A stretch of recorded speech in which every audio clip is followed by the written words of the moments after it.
एक brokerage report में हमने सीमेंट के ऊपर कुछ रिपोर्ट्स को चुना है। आज इस सेक्टर पे काफी बज दिखाई पड़ रहा है ब्रोकरेज हाउसेस में।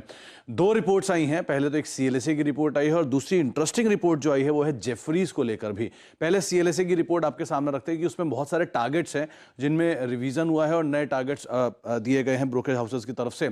आपकी स्क्रीन पर ये टारगेट्स हैं और रेटिंग है। अल्ट्राटेक को इन्होंने एक प्रिफर्ड पिक चुना है, हालांकि रिड्यूस रेटिंग के साथ चुना है, लेकिन 7500 रुपए ये इनके टारगेट्स आ रहे हैं। एसीसी करीब 2050, श्री सीमेंट करीब 28,160 ये टारगेट्स इनकी तरफ से आते हुए दिखाई पड़ रहे हैं। इसके अलावा और ये सब टारगेट्स रिवाइज किए गए हैं। अल्ट्राटेक का पुराना टारगेट 6,900 था जो कि 7500 किया गया है। इसके अलावा श्री सीमेंट 28,020 का टारगेट था, इसको रिवाइज करके 28,160 किया गया है। एसीसी के टारगेट्स को भी रिवाइज किया गया है। अंबुजा करीब 320 का टारगेट है, 301 से बढ़ाकर। डालमिया भारत करीब 1900 से 1925 और रैमको 1150 ये टारगेट यहां पर किए गए हैं।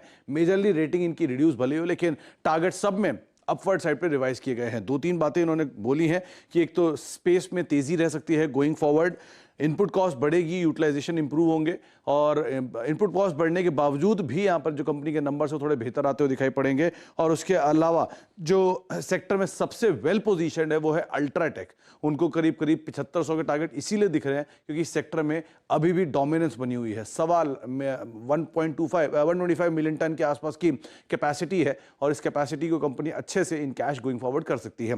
ये तो रही सीएलएसए की रिपोर्ट, लेकिन एक इंटरेस्टिंग रिपोर्ट जो है वो जेफरीज की है और जेफरीज ने एक सबसे बड़ी बात ये बोली कि अभी भी चैनल चेक ये कह रहा है कि अप्रैल में 3 से लेके 5% सीमेंट के दाम और बढ़ाए गए हैं, जो कि शायद अगले क्वार्टर के नंबर्स के अंदर भी रिफ्लेक्ट होते हुए दिखाई पड़ेंगे। तो ये एक बड़ा ट्रिगर रहेगा। उसके अलावा अच्छे नंबर्स गोइंग फॉरवर्ड इस क्वार्टर में रह सकते हैं। इस पूरे स्पेस के अंदर एबिटा ग्रोथ करीब करीब 25% इस सेक्टर की देखने को मिल सकती है इस क्वार्टर के अंदर। फ्यूल कॉस्ट बड़ी है, इसका भी एक इंपैक्ट रहेगा, लेकिन वो बहुत ज़्यादा इंपैक्ट नहीं रहेगा, थोड़ी सी तेज़ी को कैप कर सकता है। और ब्याज लागत जो गिरी है उससे इस पूरे स्पेस की मार्जिन को सपोर्ट मिलेगा। तो इनपुट कॉस्ट का इनके प्राइस हाइक और इनपुट कॉस्ट का ईज आउट होना और इंटरेस्ट कॉस्ट का ईज आउट होना इस सेक्टर की री रेटिंग कर सकता है। इसीलिए दो ब्रोकरेज हाउसेस की रिपोर्ट है सीमेंट स्पेस को लेकर। अमित, बताइए ब्रोकर्स एग्जैक्टली क्या कह रहे हैं सीमेंट कंपनियों के आगे के फॉर्च्यून्स के बारे में? देखिए, आज मल्टीपल ट्रिगर्स रादर इसके लिए हैं। जैसे कल स्टील के लिए थे, वैसे आज पूरे स्पेस में प्राइस हाइक के जो बज़ है वो तो चल ही रहा है कि साउथ में प्राइस हाइक हो सकता है। उसके अलावा आज हमने सुबह ये बात साफ की थी कि बिग ब्रोकरेज रिपोर्ट में कि सीमेंट स्पेस जो है वो फोकस में रहेगा। सीएलएसए की एक रिपोर्ट आई है, उन्होंने इस पूरे स्पेस में अलग अलग कंपनीज में अपने टारगेट्स को रिवाइज किया है। अल्ट्राटेक को उन्होंने प्रिफर्ड पिक के तौर पर रखा है और बाकी कंपनीज के लिए जो टारगेट्स हैं उनको भी रिवाइज किया है। आप अंबुजा देखें, एसीसी देखें, रैमको देखें, डालमिया भारत देखें, ये सब वो नाम है जो कि उन्होंने अपनी सूची में शामिल किया है। उनको लगता है कि शायद छोटी अवधि में भी इस पूरे स्पेस के अंदर जो तेजी का रुख है वो बना रहने वाला है। एक अच्छा मूव यहाँ गोइंग फॉरवर्ड बनता हुआ दिखाई पड़ सकता है। तो ये एक बड़ा ट्रिगर सीएलएसए की तरफ से, जिसके बाद उन्होंने सभी सीमेंट कंपनीज में अपने प्राइसेस को रिवाइज किया है। एक जेफरीज की भी रिपोर्ट आई है और उन्होंने इसमें साफ बोला है कि एक चैनल चेक कहता है कि अप्रैल के अंदर करीब करीब 3 से लेके 5% तक प्राइस हाइक हुआ है और वो शायद आगे Q1 के जो नंबर है उसमें रिफ्लेक्ट होता हुआ दिखाई पड़ेगा। और साथ ही साथ उन्होंने ये भी बात साफ की है कि जो मार्जिन्स है गोइंग फॉरवर्ड वो और इंप्रूव होते हुए दिखाई पड़ सकते हैं Q4 ऑनवर्ड्स।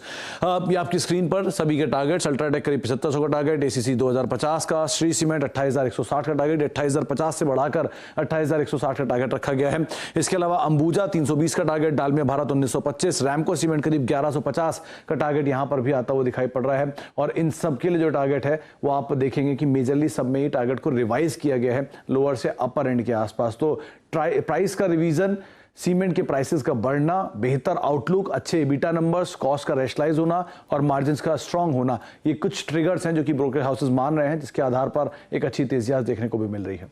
कोरोमंडल इंटरनेशनल वैसे भी एक आउट परफॉर्मर रहा है पिछले, अगर आप समय को उठाकर देखेंगे तो इसने एक बहुत स्ट्रांग तेजी दिखाई थी एआईडी पैरी में इन्वेस्टमेंट की वैल्यूज एंड ऑल को कंसिडर करते हुए। मोतीलाल ओसवाल की एक नई रिपोर्ट आई है और उन्होंने करीब करीब 1030 के टारगेट दिए हैं। मौजूदा स्तर 760 और करीब करीब 300 रुपए का पोटेंशियल अपसाइड, यानी 40% के आसपास या 50% के आसपास के जो अपसाइड है वो यहाँ पर अभी भी ब्रोकरेज हाउसेस मान के चल रहे हैं कि शायद यहाँ देखने को मिल सकते हैं।